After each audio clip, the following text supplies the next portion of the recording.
नमस्कार. Coping with change, बदलांशी जुळवून घेणे या विषयावरती बोलायला आज मला बोलवलेलं आहे. मी डॉक्टर अनिल मोकाशी, मी बालरोग तज्ञ आहे. बारामतीमध्ये गेली 45 वर्ष मी बालरोग तज्ञ म्हणून व्यवसाय करतो. मी MD-DCA fellow Indian academy of paediatrics आणि पुणे विद्यापीठातनं PhD इन पेडियाट्रिक्स केलेलं आहे. तसं MD झाल्यानंतर बाकी काही शिक्षण घेण्याची गरज नसते, पण मी जरा हौशी प्राणी आहे, मला शिकायला आवडतं म्हणून मी कम्युनिटी पेडियाट्रिशियन म्हणून प्रॅक्टिस करतो. ही काय भानगड आहे कम्युनिटी पेडियाट्रिशियन? आम्ही MD झालो म्हणजे आम्ही इंटेन्सिव्ह केअर युनिट चालू करू शकतो. रोज लाख रुपये मिळतात, लाखो रुपये मिळतात. आम्ही हॉस्पिटल चालू करतो, लाखो रुपये मिळतात. आम्ही OPD मध्ये प्रॅक्टिस करतो, क्लिनिक मध्ये प्रॅक्टिस करतो.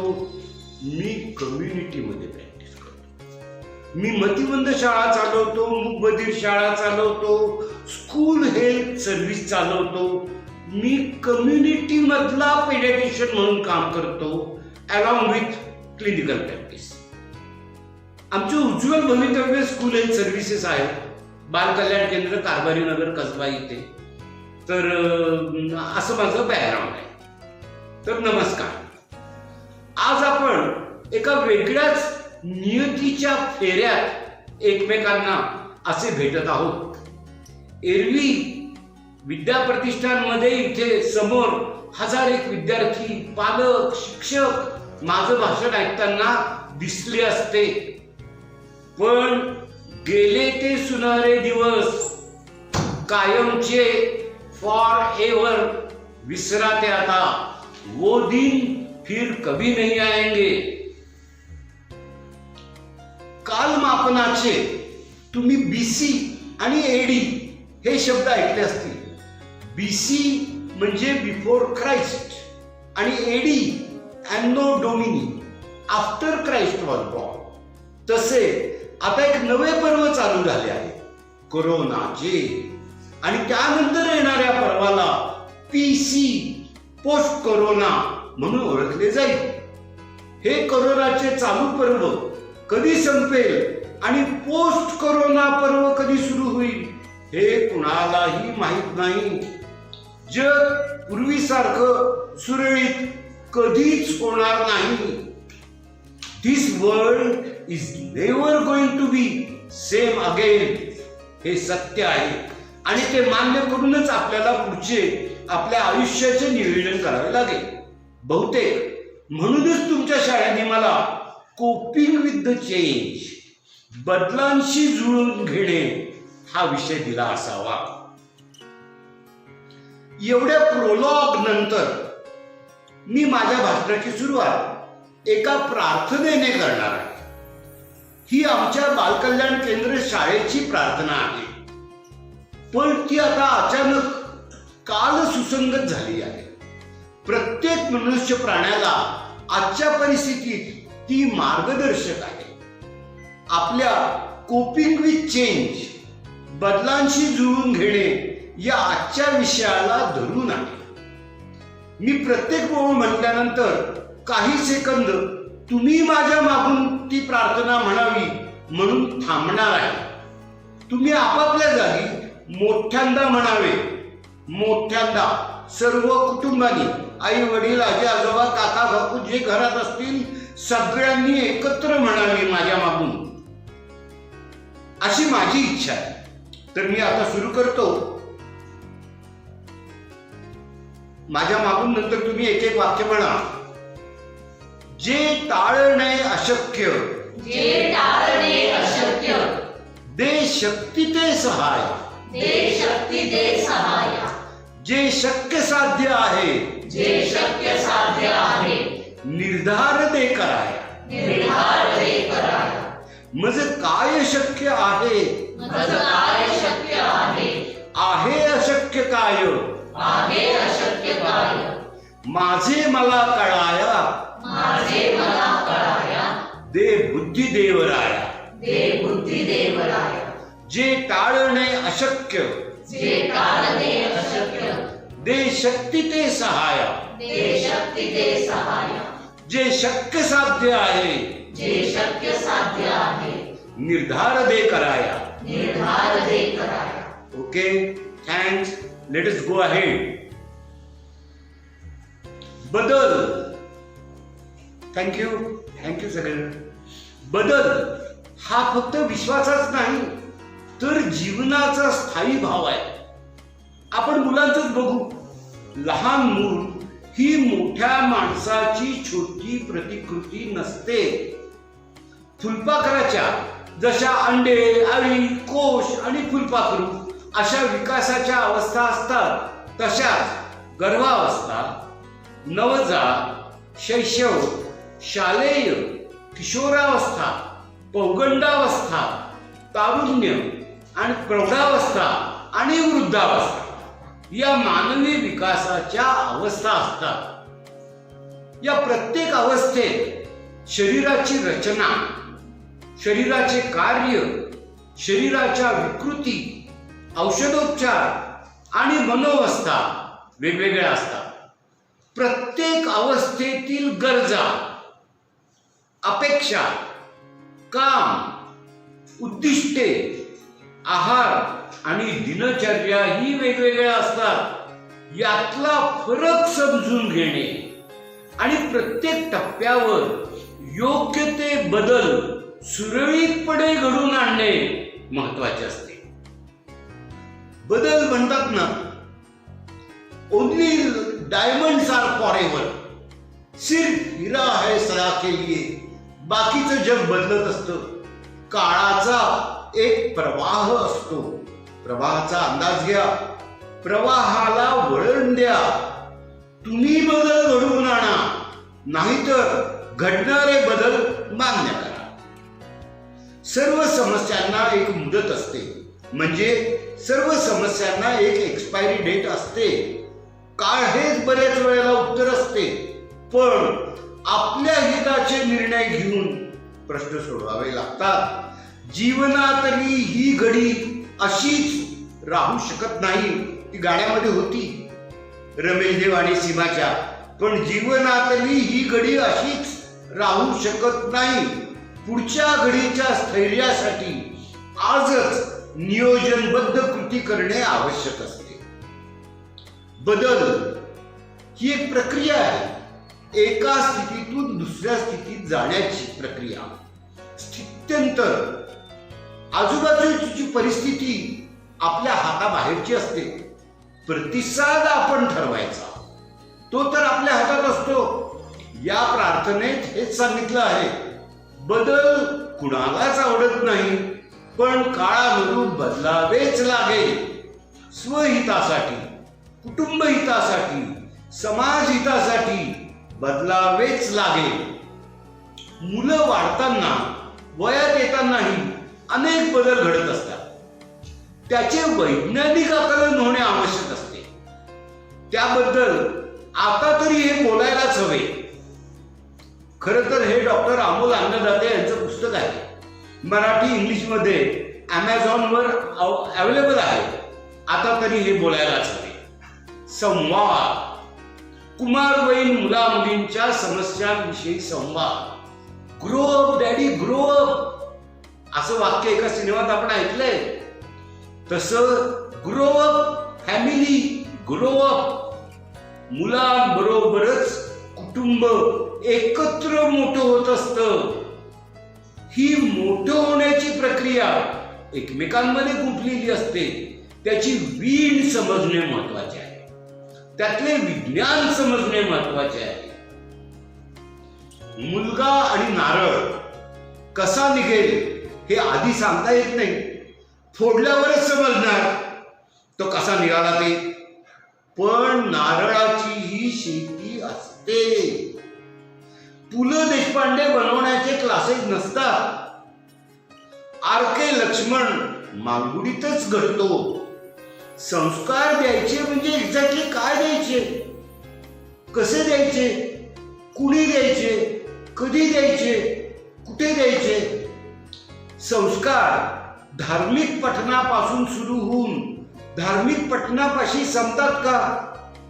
श्यामच्या आईच्या काळातील संस्कारी वातावरण आजच्या मुलांभोवती कुठून आणणार?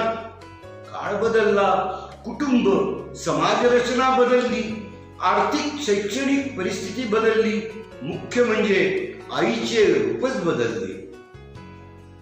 वर्गात उशिरा येणाऱ्या मुलाच्या हातावर छडी मारणारा टीचर आजच्या काळात फिजिकल अब्यूजच्या आरोपाखाली जेलमध्ये जाणार.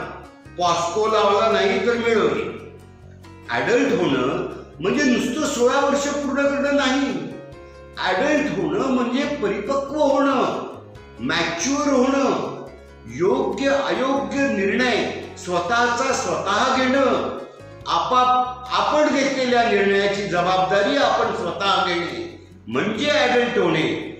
ही प्रक्रिया विकसित होण्याचं वय म्हणजे कुमार वय. कैरीचे लोणचे चांगले होण्यासाठी कैरी चांगली करकरीत हवी, खार चांगला चविष्ट व पुरेसा हवा, हवेतली बुरशी लागू नये म्हणून वर तेलाचा प्रोटेक्टिव्ह तबंग हवा, खरकट्या चमच्यानी बरणीत चबडप करू नये, बरणीचे झाकण घट्ट हवे. मुलांना घडवण्याचे प्रकरण हे असेच लोणचे मुरवण्यासारखे आहे. कोणताही पालक या कलेत जन्मताच पारंगत असू शकत नाही. अगदी माझ्यासारखा बालरोग तज्ञ पालक सुद्धा पारंगत असू शकत नाही. ती कला शिकावी लागते. परिस्थितीनुसार पालकांच्या क्षमता विकसित होत जातात. दुर्दैवाने मुलांबरोबर युजर मॅन्युअल येत नाही. आपल्याला ठरवावं लागतं. जास्त वेळेला हो म्हणा आणि योग्य वेळी नाही म्हणायचा बॅलन्स शिकावा लागतो. कुणी शिकवण्यापेक्षा स्वतः शिकल्याने मुलं जास्त जीवन कौशल्य चांगली शिकतात. आपल्या मुलांपेक्षा जास्त महत्वाचे जगात दुसरं काही असतं का? कुमारवयीन मुलांना जगण्यासाठी शिक्षण देण्याबरोबरच जगावे कसे याचंही शिक्षण द्यायलाच हवं. परत मी हे वाक्य वाचतो. कुमारवयीन मुलांना जगण्यासाठी शिक्षण देण्याबरोबरच जगावे कसे याचंही शिक्षण द्यायलाच हवं. मुलांना जगण्यासाठी जमिनीत घट्ट रोवलेली कौटुंबिक मुळे आणि उडायला शिक्षण प्रशिक्षणाचे सक्षम पंख हाच खरा पालकत्वाचा वारसा आहे. कौटुंबिक मुळे सुटली तर सुशांत सिंग राजपूत होतो. आपण त्यांना बोलायला शिकवले, आता त्यांचे ऐकून घ्यायला शिकायला हवे. तशी इच्छा हवी, तेवढा वेळ द्यायला हवा. कुमारवयीन मुलांनी व पालकांनी एकमेकांशी लेखी पत्र स्वरूपात बोलावे असे आमोद अन्नदाते यांनी त्यांच्या पुस्तकात सुचवले आहे. तर सांगायचा मुद्दा काय? तर बदल. कोरोना, शाळा आणि शिक्षण हा एक स्वतंत्र विषय आहे. आपल्या कुणाच्याही आवाकातला नाही. पण या विषयावर माझा एक स्वतंत्र लेख आणि लेक्चर त्या अवेलेबल आहे. आपण बोलावलं तुम्ही जरूर घेईन. आपल्या कोणाच्याही आवाक्यातला नाही, पण आजच्या घडीला जीवनावश्यक आहे. आपल्याला हुशारीने वागून कोरोनाच्या संक्रामकतेवर म्हणजे हायली इन्फेक्टिव्हिटीवर संक्रामकतेवर मात करावी लागेल.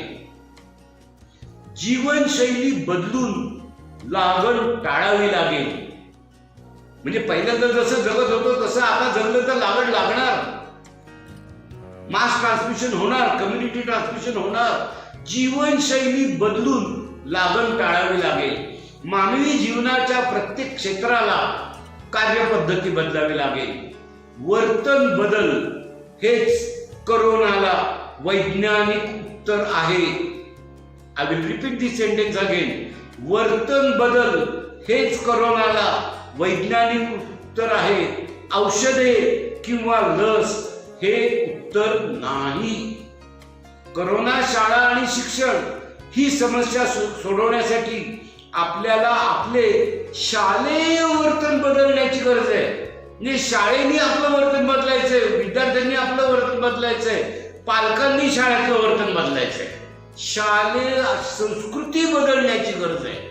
इतके वर्ष ज्या संस्कृतीत आपण वाढलो आणि शाळा चालवल्या, we have to change everything and make it up to date, suitable to corona. हा विषाणू जात, धर्म, शैक्षणिक, सामाजिक, आर्थिक, घरची स्थिती, राज्य किंवा देशाच्या सीमा, धर्म, लिंग, वय काहीही ओळखत नाही. तो आड सट्ट्यात आवाक्यात येणाऱ्या सर्व मनुष्य प्राण्यांना पकडतो. शाळा हा एक समूह मेळावाच असतो. परत मी हे वाक्य सांगतो, शाळा का सुरू होत नाहीये? शाळा हा एक समूह मेळावाच असतो. कम्युनिटी ट्रान्समिशनचा सर्वाधिक धोका शाळेत असतो. होम स्कूलिंग हाच मला सध्या तरी एकच पर्याय दिसतो, पण तो खूप मोठा आणि बुनियादी स्वरूपाचा स्वतंत्रपणे बोलण्याचा विषय आहे. होम स्कूलिंग मुलांचं जग वेळापत्रकानुसार चालतं. आता यानंतर काय करायचं हे ठरलेलं असतं, पण कोरोना काळात सगळंच कोलमडलंय. मोठ्या माणसांनी आपापली दिनचर्या बदलली, पण लहान मुलांचं काय? त्यांच्या दिनचर्येचं काय? मोबाईल, कॉम्प्युटर आणि टीव्ही ही गंभीर समस्या आहे. म्हणजे कोणची मोबाईल, कॉम्प्युटर आणि टीव्ही नाही, दिनचर्या नसणे ही गंभीर समस्या आहे. मुलं सायको व्हायला लागलेली आहे. त्यांना वाचवणं हे फक्त पालकांच्या हातात आहे. फक्त त्यांची जबाबदारी आहे. शासन, प्रशासन, शाळा सगळे हतबल झाले आहेत. काय करावं त्यांचं त्यांना समजत नाही. मुलांना साथ द्या, दिनचर्या पाळायला लावा, सगळं नीट समजून सांगा, चर्चा करा, परिस्थितीची जाणीव द्या, त्यांच्या प्रश्नांची उत्तरे द्या. परिस्थितीचे काही ना काही दुष्परिणाम मुलांवर होणार, ती मुलांची चूक नाही. त्यासाठी शिक्षा करू नका, मैत्री करा, भावना जपा, भावना ओळखायला शिकवा. जे स्वतःच्या भावना ओळखायच्या, कुटुंबाच्या भावना ओळखायच्या, समाजाच्या भावना ओळखायला शिकवा. स्वतःच्या आणि इतरांच्याही भावना ओळखायला शिकवा. सकारात्मक बोला, घरात सकारात्मक वातावरण ठेवा. मुलांना तसं सकारात्मक वागायला शिकवा. किती पॉझिटिव्ह निघाले, किती गेले, मुलांसमोर फार चर्चा नको. कुटुंबाचा विचार करा. मुलांना कुटुंबाचा विचार करायला शिकवा. गरज पडली तर मदत घ्या. कोरोना रेंगाळला तर मुलांना कोरोना सोबत जगायला शिकवावे लागेल. कोरोना रेंगाळला तर 6 महिने वर्षभर मुलांना कोरोना सोबत जगायला शिकवावे लागेल. चांगल्या आरोग्यदायी सवयी लावल्या तर हे जग अजूनही जगण्यालायकीचे चांगले बनू शकते. पूर्वीच्या जगानंतर आजचं जग is a mess, total mess, disorder, ज्याला ऑर्डर नाही, ऑर्डरलेस जग झालेलं आहे. पण महत्वाचं वाक्य आहे माझं, चांगल्या आरोग्यदायी सवयी लावल्या तर हे जग अजूनही जगण्याच्या लायकीचे चांगले बनू शकते. हात धुणे, सॅनिटायझर, हात किती वेळा धुवायला पाहिजे? जितक्या वेळेला लहान मुलं, मोठी माणसं लघवी करायला जातील तितक्या वेळेला साबण पाण्याने हात धुवायला पाहिजे. म्हणजे हिशोब असा आहे की 24 तासामध्ये 6 वेळेला माणूस लघवीला जातो. नॉर्मल माणसाला, मुलांना 6 वेळेला लघवीला होते. दर वेळेला लघवी करून आल्यानंतर साबण पाण्याने हात धुतले तो 24 तासात 6 वेळेला साबण पाण्याने कोरोनाचे जंतू हाताला लागले ते मरून जातील, इन्फेक्शनचं प्रमाण कमी होईल.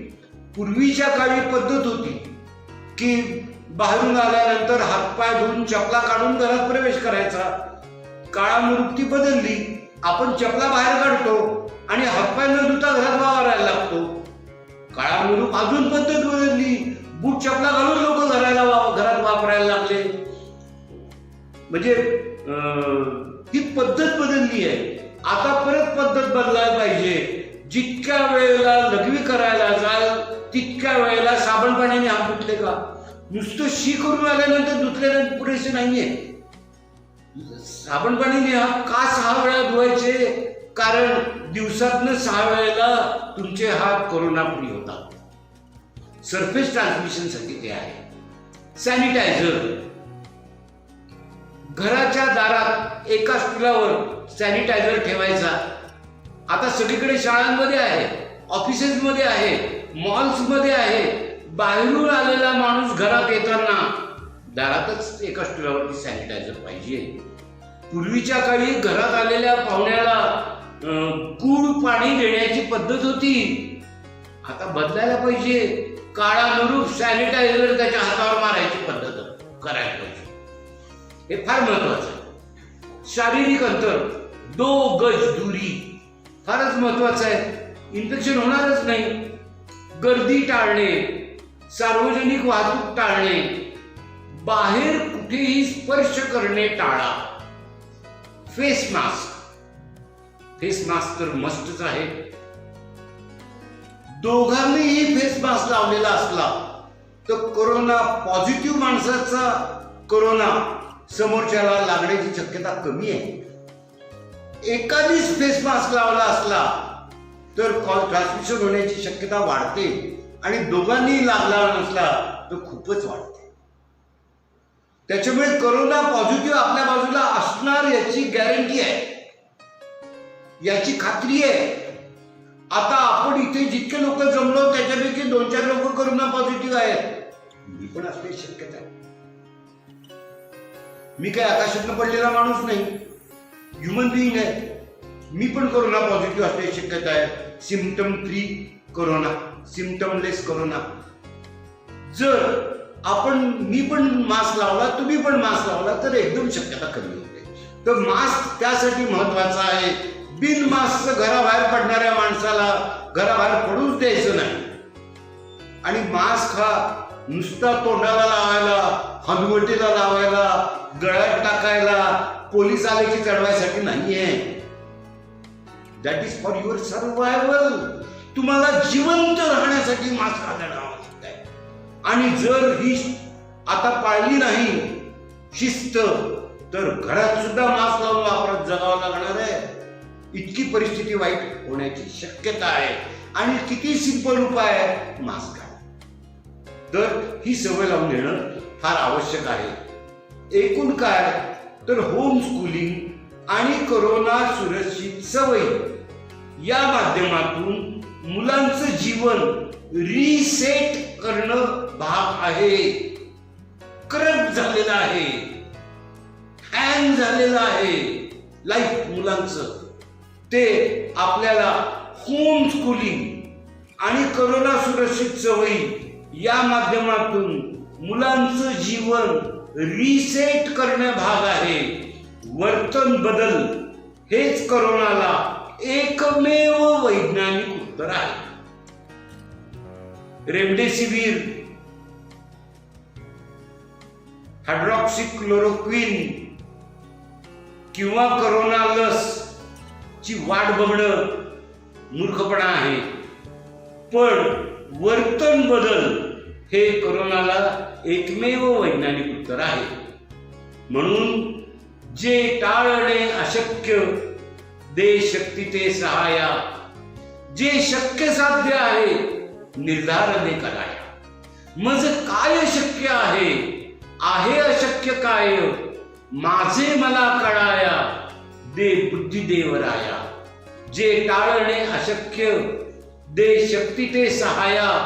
जे शक्य साध्य आहे निर्धार दे कराया. थांबतो. धन्यवाद. नमस्कार.